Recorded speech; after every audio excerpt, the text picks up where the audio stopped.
উপকারিতা হচ্ছে যতদিন স্বর্গে থাকবে ততদিন চৌর যৌবন সম্পূর্ণ থাকবে, যতদিন স্বর্গে থাকবে ততদিন তার ওখানে কোনো রোগ ব্যাধি হবে না, জরাগ্রস্ত হবে।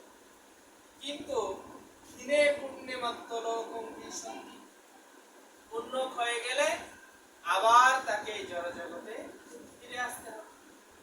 তা এই যে সমরস পানের লালসা দেখানো হয়েছে বেদে, সেই লালসার প্রতি কে আকৃষ্ট হয়? বিবেক বর্জিত মানুষ। জামিমাম পুষ্পিতম বাচ প্রবদন্তি বিপশ্চিতা, তারাই সেই বেদের সমরসের প্রতি অথবা কর্মকাণ্ডের প্রতি আসক্ত হয়, যারা জীবনের প্রকৃত উদ্দেশ্য জানে না।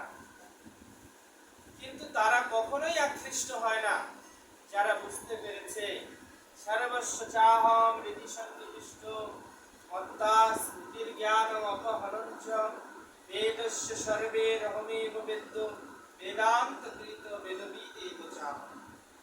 যারা বুঝতে পেরেছে সমস্ত বেদের জ্ঞাতব্য বিষয় হচ্ছেন ভগবান শ্রীকৃষ্ণ, সমস্ত বেদের জ্ঞাতা হচ্ছেন ভগবান শ্রীকৃষ্ণ, বেদ পড়ার উদ্দেশ্য হচ্ছে তাকে জানা, তারা বুঝতে পেরেছেন বেদের প্রকৃতিটা।